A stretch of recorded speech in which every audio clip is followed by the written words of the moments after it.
And with this, we move on to another interesting panel discussion. This is about AI-led precision medicine and personalized treatment. Please join us welcoming our moderator for the session. We have Dr. Manbina Chawla, Executive Editor, BioSpectrum. Welcome, ma'am.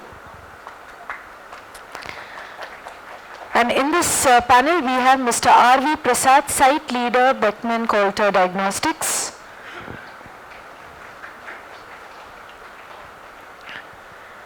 Mr. Ram Rangarajan, Vice President, Head Global Technology Center, Stryker.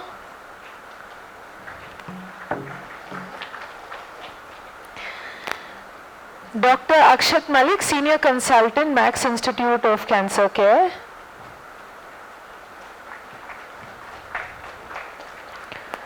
Dr. Tony from St. John.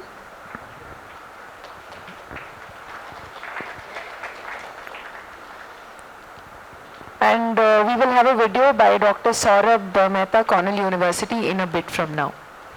Thank you. Over to you, ma'am. Thank you so much, and I welcome all the panelists for this interesting discussion, which is on the AI and healthcare. So I would quickly start with the discussion because we are nearing to the lunch time as well, so I won't keep you guys waiting. My first question is directed to Dr. Tony. In order to understand the current implication of artificial intelligence in healthcare across all other verticals, I think healthcare is very important where AI is being implemented. How would you, introduce the concept of AI in healthcare? Where does it stand, and how do you foresee the future also in that aspect? Thank you, Manbina. Good afternoon, everyone. So, to answer your question, I think we are in a very interesting time where almost every group, I would say, that I've interacted with, whether from startups to big companies, are all working and trying to use data and use AI. And we started with machine learning some time ago because AI has evolved so rapidly. It's transforming very rapidly, besides being extremely pervasive. To give you an example, some of the groups that we work with, and I'm sure you'll see demonstrations outside as well. There are software groups who are already incorporating AI into ECGs, into various kinds of devices, more as decision support at this point, and hoping that in the future, these technologies, as they refine, would become very strong decision support tools in the hands of healthcare providers, whether doctors, nurses, especially in the primary care where patients have a challenge to come across to a tertiary care center. So AI is here to stay and is here to grow, and that's what I'm seeing in all the interactions I have with various groups.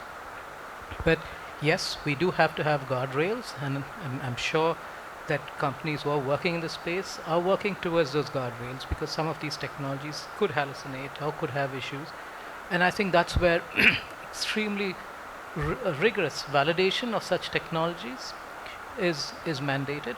And these guidelines are slowly coming in from not only from our own government of India, but FDA and other entities in the world have come up with some broad guidelines on how to use AI in healthcare.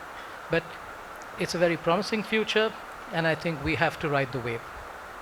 Absolutely, I think it has a very promising future, but of course there are a lot of challenges or opportunities also associated with it. But before we jump to that, I would like to direct my next question to Mr. R.V. Prasad to help us understand exactly when we talk about AI in healthcare. I think there is a very big focus on the concept of personalized medicine, precision diagnostics, which is very important for individual in terms of healthcare. But how is that applicable or implementable in the long run, considering all the challenges around it? Could you help us simplify that and understand whether that's possible or not? I'll take a shot at it. Well, as you rightly mentioned, precision diagnostics or personalized healthcare has become the need of the hour, because as clinicians would have realized, it is not a one size fits all. So we have realized some of the therapies, some of the treatments that they would have done shows amazing efficacy for some, but for some it might not result in any kind of benefit. So that is where we talk about things like genotype, phenotypes, where the kind of genes the person inherits and the way it exhibits or the way the environment helps him or makes him be the way he is. So with all these things, we also lead into the concept called as omics, where we talk about genomics, again, a big data that we pull out from the gene sequences. It can be multiple such omics, it can be like metabolics, it can be multiple such omics which has been used in the industry. And one of the real examples what we see today is what Ravi was talking about like earlier today about how we can possibly use some of this information to come up with a particular treatment therapy aimed at a particular disease which suits a particular genotype or a phenotype. So I think we are at the cusp of the industry's revolution, where we have now got some examples on the radar where we have seen the benefit of this. And to churn this amount of data and come up with an intelligent model, you really need the ability of having an intelligent system, which we talk about in AI, whatever the expansion is. And that has been extremely beneficial. And this is just one of the examples, Manbina. Thank you so much for sharing your insights on that topic. So I'll move on further in order to help us understand what are the opportunities and challenges that lie across in this field. And I think the right person would be Mr. Ram Rangarajan, who's coming from the medtech sector. You must have seen more of the applications which are probably taking place at a global level, but we would of course put the focus on the Indian market as well. So would you like to highlight what are the challenges and opportunities that lie ahead for the global as well as the Indian market, and whether it's doable or not? Thank you. First of all, thank you for this opportunity. Talking about the challenges and opportunities, I'll talk about a couple of initiatives that we're working in Stryker, particularly talk about what the challenges are. So we have a product for breast reconstruction post mastectomy. It's a solution, fluorescence imaging based solution. So we say, okay, hey, this is the use case. How can we get a better outcome here? How can we help the surgeon remove the tissues that needs to be removed? So it's a simple, like it's easily understandable use case, but we don't have the data. Right? It's a particular use case, and we need data for that. And cost is prohibitive. Privacy issues come in. Who owns that data? Although it's our equipment, we don't own the data. The hospital. So it's classical challenges, but these are the roadblocks that we bump into. There's another precision medicine solution that we have. It's called a Mako robotic arm. It's used for knee replacement surgeries. Traditionally, knee replacement surgeries get done. You take an X-ray, and then the surgeon goes into the surgery, and then opens up the patient and does whatever they need to do. You take a CT, and then you do a personalized treatment plan for that particular patient, and then you feed that into a robotic arm and gives you the solution. There is a lot of data in there, and how can we use that to say provide solutions for surgeons that don't have the Mako arm, right? But believe it or not, that although it's such a complex technology, it's not connected yet. So all of our devices, a very sophisticated $1 million plus product is not connected because it's not. Because of long life cycles, takes time to get it through the FDA. Security is a huge issue. So I spoke about data, connectivity, security. And then let's say if you cross all these problems and say that, yeah, I have the data, then computing becomes a problem, right? How do you do do you send the data to the cloud? Do you upgrade our machines, the devices that we have here, to put more compute power? So these are all challenges that are coming in. From an opportunity, I would say, and none of these challenges are unique. Everyone is going through it, and it's just a matter of time. And we are an industry which is highly regulated, very, very high, long development cycles. So it's going to take some time. We'll get there. But this is the problem today. I would say opportunity-wise, and then these are all global problems, definitely. And I'm sure it's the same thing in India as well. From an opportunity standpoint, I would say, I gave a couple of use cases And then there are many use cases. I think there's no scarcity of use cases. How we can make healthcare better. Right? We see that in India, we see that around the globe. There's plenty of use cases. And then we have established today with this conference that we have the technology as well. I don't think anyone is questioning the technology that can solve those problems.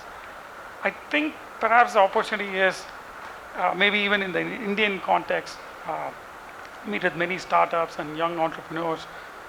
Maybe there's a lack of focus on the clinical outcomes. Stay focused on the outcomes. And then the user versus the market need is also very important, right? So we had someone questioning the return on investment. Are you going after the right problem? Don't apply AI to everything there is. Can you scale it? Maybe I'll give you an example. If you look at automotive industry, the mobility as a challenge, right? So when we grew up, we all only saw 1 or 2 cars on the road, or you use public transportation. So if the problem statement is, okay, how do we enable every individual to have a personalized mobility solution, a car, at your doorstep to take you from point A to point B? I think in Bangalore it's a different problem. Even if you have a car, it's going to take a long time. So that's a different problem. But at least one part of the problem they solved, automotive industry, they were able to provide a personalized mobility solution by focusing on scale and mass production. Automotive industry works on mass production. It's a little bit opposite concept of personalized medicine. So we need to think about scale. You can use AI technology to personalize medicine, but without scale, none of it will work. And you won't be able to provide the return. So both of that is a huge opportunity. I will encourage the entrepreneurs here to focus on the clinical outcome, stay focused on the outcome. Technology is there, enough problems are there. Make sure you're focused on the outcome and think about, can you scale it? Whether you can scale it, that's how you're going to get the return. So. Thank you so much for pointing out the relevant aspect here. But of course, considering all the challenges and opportunities which are lying ahead, we still have a long way to go.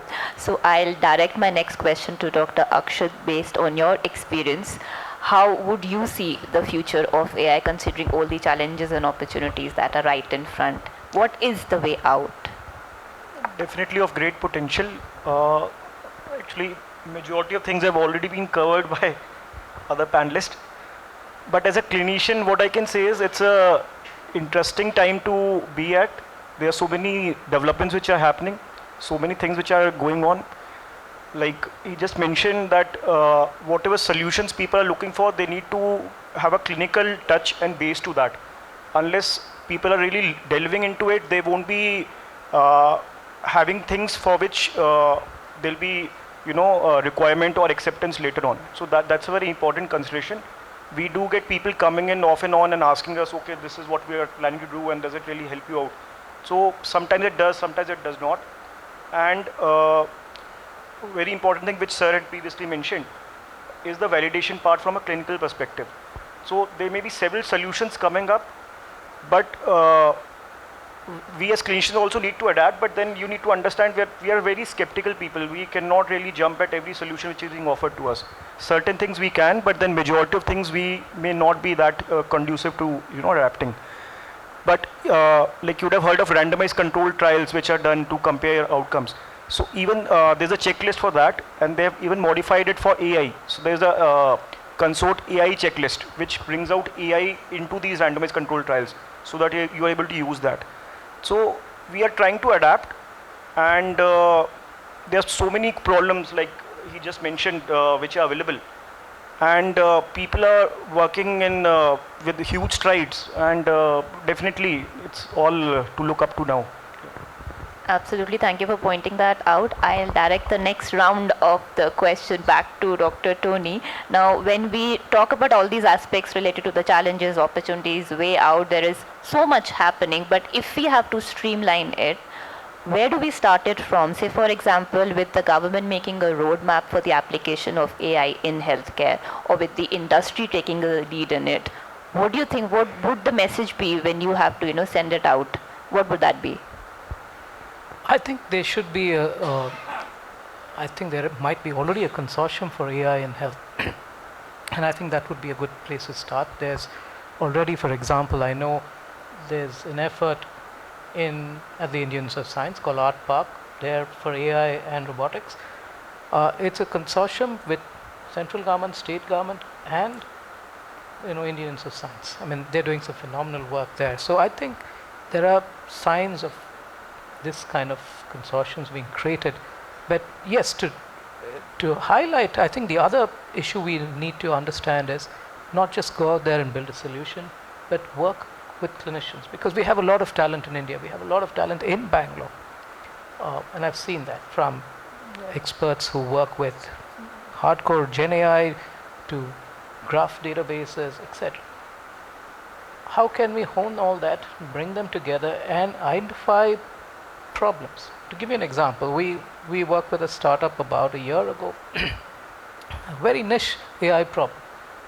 And the neurosurgeons were excited with it. Imagine using AI to find the path for a neurosurgeon to a tumor without destroying all the connections in the brain. Now, will you rely on technology to just give you that path? So we actually validated that here in St. John's. The group had approached us, and of course we worked with them, and the surgeons were happy to actually experiment. Of course, the gold standard was using a neuroradiologist, and they were doing that, but they also checked this technology. I mean, they actually validated that. So I think there's a lot of promise. There's enough clinicians. There are talented engineers and designers. Keeping the user-centric design in mind, I think AI and the kind of technologies that we're seeing will really mature with consortiums that drive identifying priority areas, especially again if you want to work towards affordable healthcare, accessible healthcare. I think these technologies lend to that. Just to add up to the point that you mentioned, so is AI applicable to complex surgeries as well, or that the clinician would decide how complex the surgery would get, and they would want to take it in their own hands and not use the AI part? No. I think that's where the safeguards and guardrails will come. Even robotic surgery that's there, it's right now completely operated by a clinician. Right? You don't, and so is the self-driving cars. There are laws that prevent you from driving your cars completely, even in the US, right? So those safeguard and guardrails have to be there, but there will come a point when the precision of such technologies will be really high, and that needs the rigor of experiments, the rigor of people working together as a team and ensuring that there's zero tolerance to any such errors. Absolutely, especially with robotic surgery now taking the turn of the table, it's definitely in line that AI would also be in the limelight very soon in terms of complex surgeries. But coming back to Mr. R.V. Prasad, in terms of developing related solutions which ensure the precision and the accuracy, how confident would the industry be in developing such products so that the clinicians would also give the right feedback? What is your take on that? Okay. Well, as the saying goes, garbage in, garbage out. Similarly, it starts with getting the right data. For example, today you would have some amazing AI models which are working very well for a particular demographic population.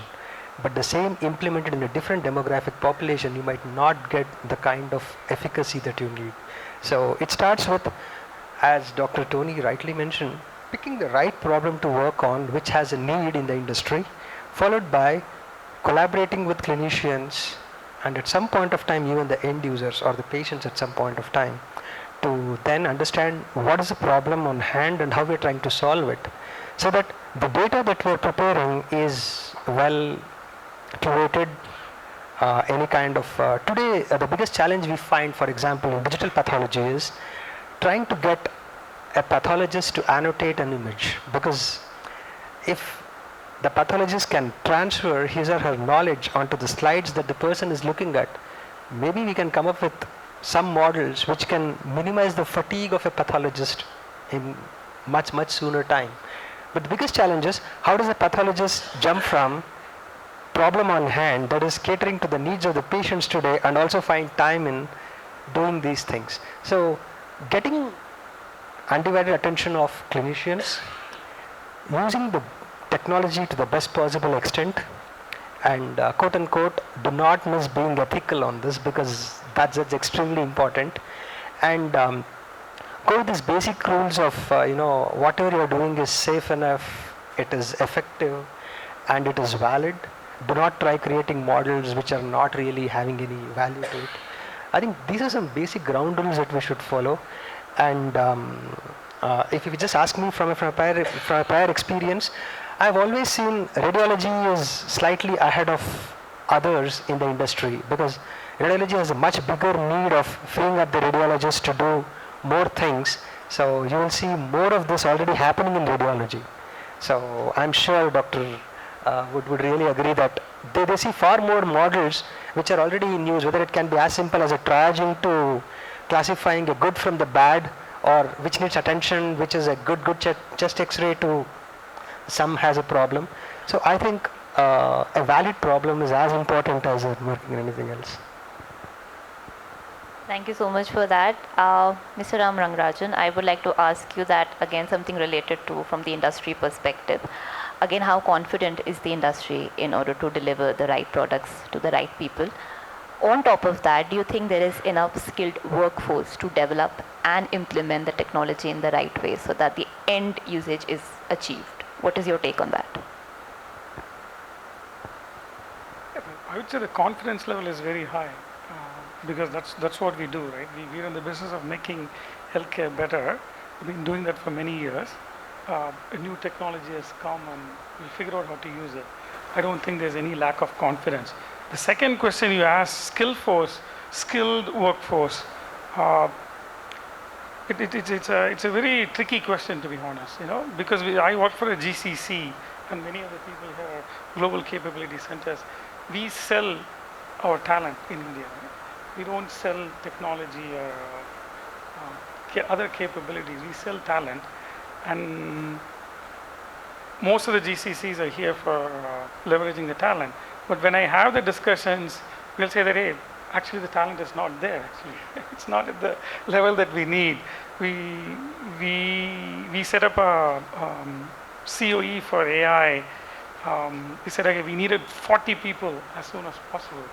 And it's been an uphill battle getting the right people, slower than what we would have anticipated.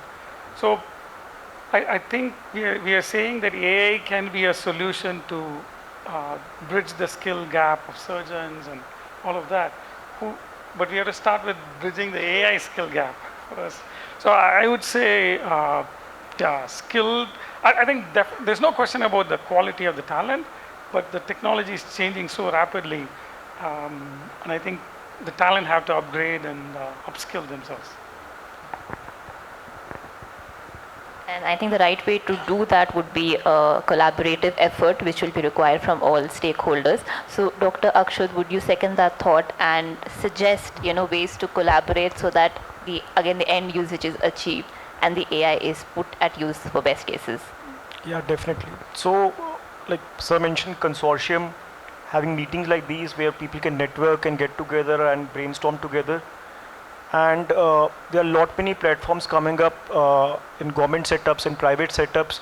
Hospital and doctors are more than willing to come forward and pitch in their problems, look for solutions together with AI, and of course test it out. Now testing it alone at a single center does not really help out. You need to do it in a multi-center manner, and it should have only then a wider receptibility. Otherwise people will be very skeptical about using it. So definitely, I think networking is the key for that, and having such platforms definitely helps out. And would you have any specific expectations, maybe from the industry or from the government or from other stakeholders, which you could share with us? Yeah. So expectation-wise, the problem is,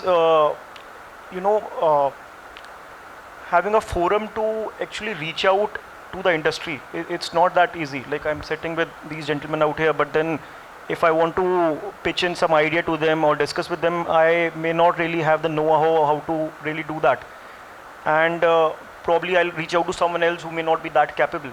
So from a doctor's perspective, I feel such things are good, but then we still need more such platforms to do that. More accessibility, Yes, more yes, approachability. Maybe definitely. NASCOM can take a note of that and arrange for something which could be a common link for the doctors and the industry and the other stakeholders.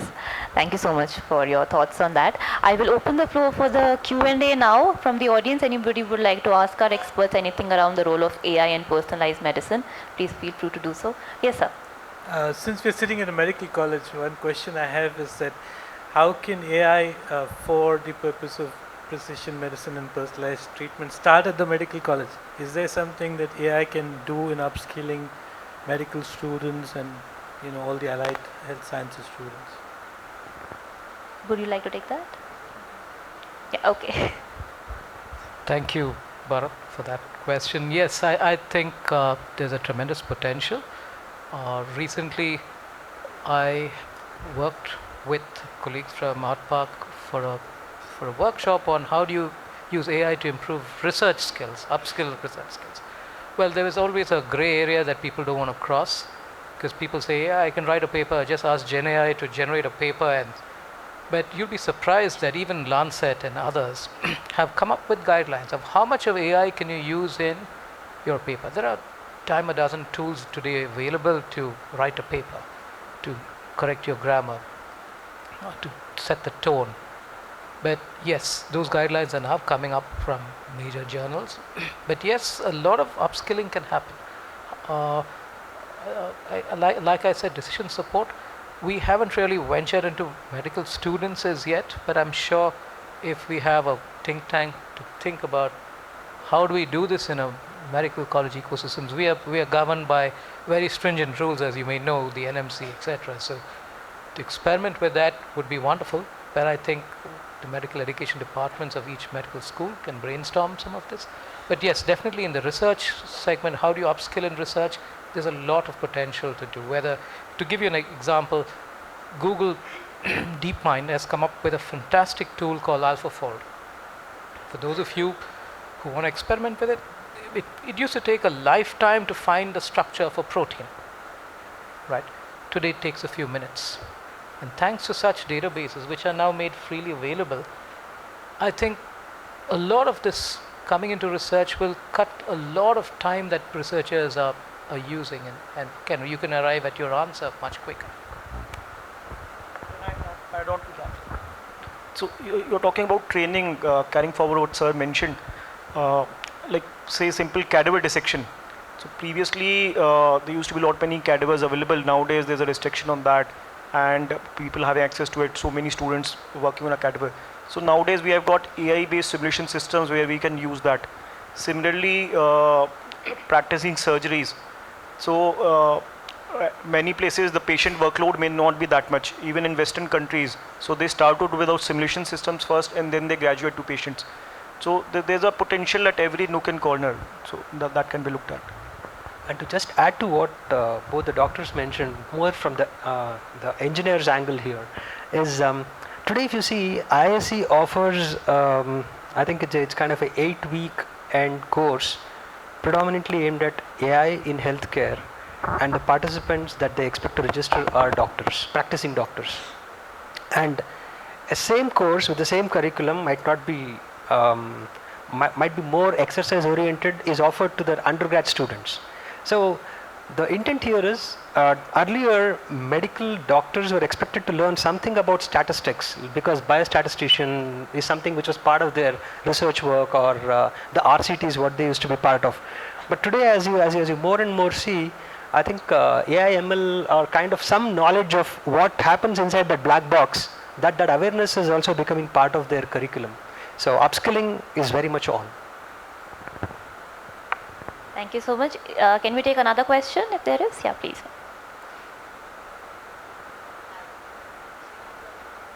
Could be a bit louder. I think your mic might be off. Yeah. Hi, can you hear me? Yes, Yeah. yes.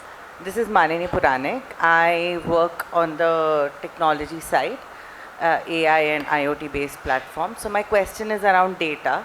The panelists mentioned at some point that, we have devices, medical devices.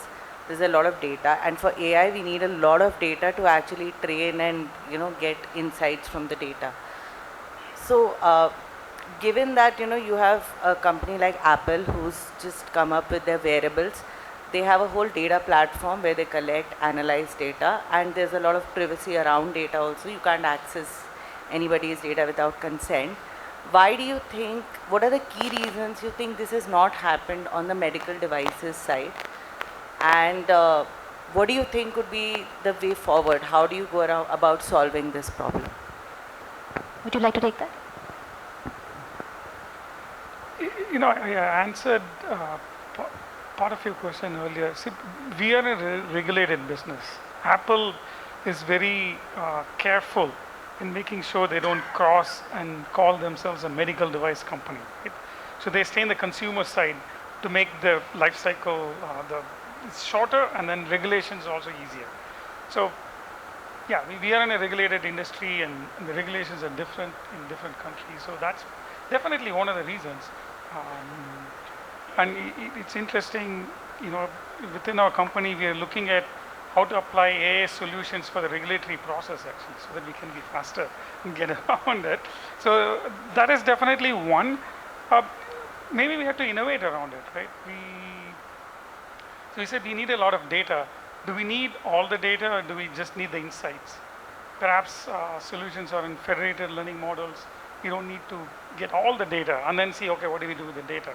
Can we be a little bit more specific in, hey, this is the insight I want, and that is all I'm going to take from the device.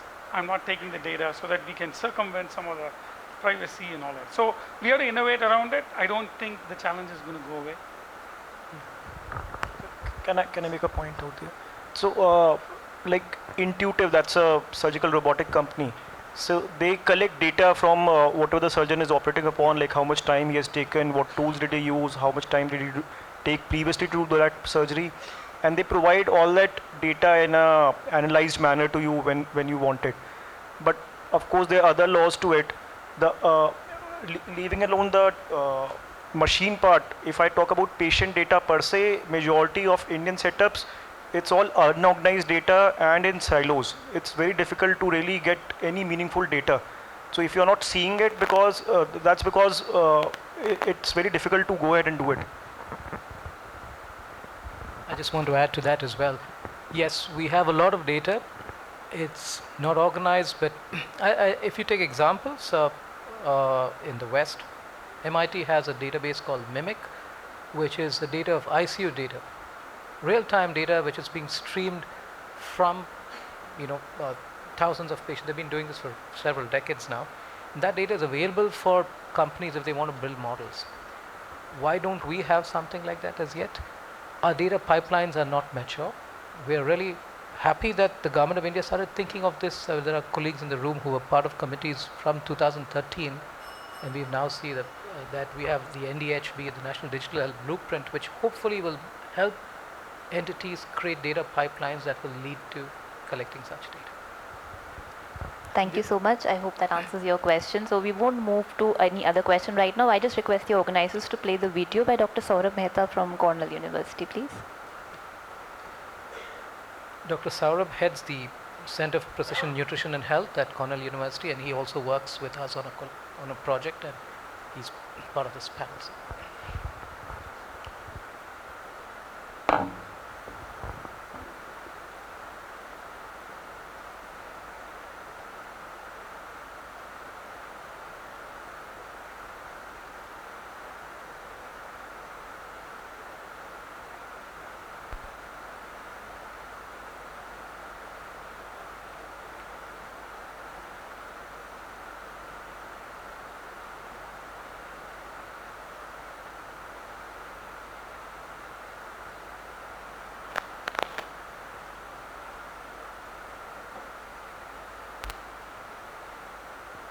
I think because of some technicality. Hello ma'am, can I ask one question? Yes, yes.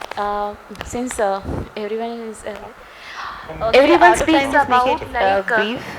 Hello everyone. yeah, my name is Thank you Monica, for and basically everyone. I'm a Thank you for technical letting me person speak. who is working in healthcare I domain. am speaking on So behalf of the Center my for question is Precision. like everyone Hello everyone. is speaking about like we don't have a database in India for the Indian sets and everything, but right from the hospitals or who are working in this industry, like will they be comfortable sharing their data, anonymous data for some bank, like a data bank, if we create something like that, how, means I'm just generally asking for the hospital staff or who are working in that. Technically we can do, we can have, everyone speaks, there is a lack for this, but currently no initiative, or I think with NABH and everything we are going digital, so we are trying to do that. But how the hospitals feel at this time, like will be they supportive for research and students or technical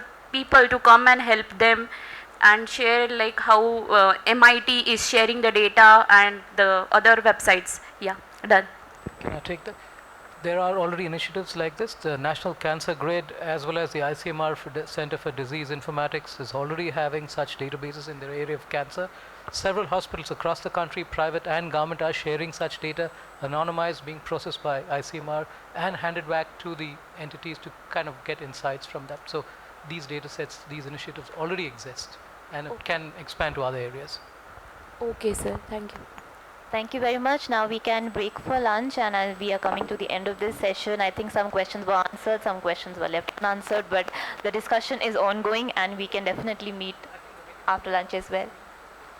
Okay, so right, so before we Mandina, break for I lunch, think the we video- the session videos- here, and we have another innovation spotlight to be highlighted here. So thank you everybody for listening. Mandina? Thank you all the panelists. Thank you so much. The video. May I request all our speakers to please remain on stage for a quick felicitation. Nutrition and foods across. Hello, everyone. Thank you for May I the request invitation. Mr. Navrathan? I am speaking on behalf of the Center for Precision Nutrition and Health. Our focus is to use advances such as those in AI, including generative AI, to accelerate the latest knowledge and technologies through the last mile and make actionable information accessible for the end user, including those in policy setting, governmental and non-governmental agencies, as well as the consumer. Specific to AI, we are using and evaluating different approaches, including technologies built in-house here at Cornell, with partners across our campus, and also those already available commercially to deliver reliable and actionable information. Our key partners include the Department of Nutrition and Food Safety at the World Health Organization, the Institute of AI for Digital Health at Weill Cornell Medicine, and SpringWorks, who's based locally in Bangalore. These partnerships enable us to tap into a wealth of expertise, resources, and data, including the WHO's evidence-informed recommendations and repositories of health and nutrition data. The dashboard also incorporates high-quality evidence synthesis from renowned sources such as Cochrane, Campbell Collaboration, and National Institutes of Health's Office of Dietary Supplements, providing a comprehensive and authoritative resource for health interventions and diagnostics. This is a work in progress, and we invite your feedback, bug reports, and feature requests to further enhance the scope and functionality of these innovative tools. In the following slides, you'll see some of these dashboards and chatbots in action. Thank you so much. How do we make all this health information accessible? Even if you're using a ChatGPT, you don't always have the right sources. It doesn't always cite it. Sometimes it hallucinates. So we want to use all these exciting new technologies, but how do we make it as trustworthy as possible? So a couple of things, what we did in this one are we restricted the input funnel, that it can only read certain things, that it can't read outside the sources that we have recommended. Second thing that we did was that you have to cite every single thing. It also has a disclaimer that it's not a health advice substitute or something like that. So I can ask it a question like, tell me about food fortification for anemia. And it will give you a whole thing, and then also give you the citations at the bottom, which is where the arrow is or the cursor is. And as I said, it works in multiple languages. And so if I ask it something like, tell me about vitamin Q and bone health, I wish there was a vitamin Q, it would be more interesting, but there's none. So it will say, I don't have anything on vitamin Q because nothing exists, right? So it will try not to hallucinate or make up some of these answers. What we have done is taken it to the next level and try to make it more useful, not just for consumers, but then also what we call prosumers. So you want more detail, and you won't want that detail parsed out. So the same question is being asked here, but then it's being presented in a format where there is a problem, So details on what the problem is, what are the current WHO recommendations on the topic, what is current state-of-the-art evidence on the topic, and what are the ongoing clinical trials.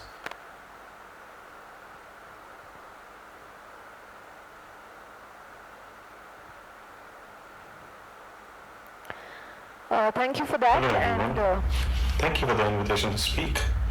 I am speaking on behalf of the Center for Precision Nutrition and Health. thank you to all our panelists. May I request Mr. Navratan Kataria, Director Enterprise and International Partnership, NASSCOM COE, to please felicitate our speakers.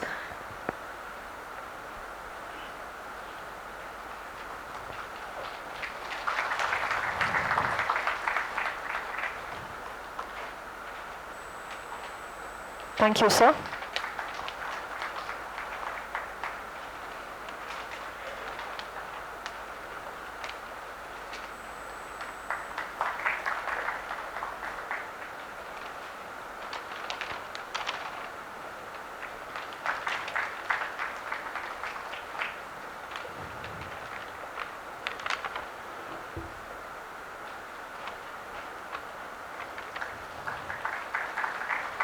Thank you so much for that very insightful and enlightening session.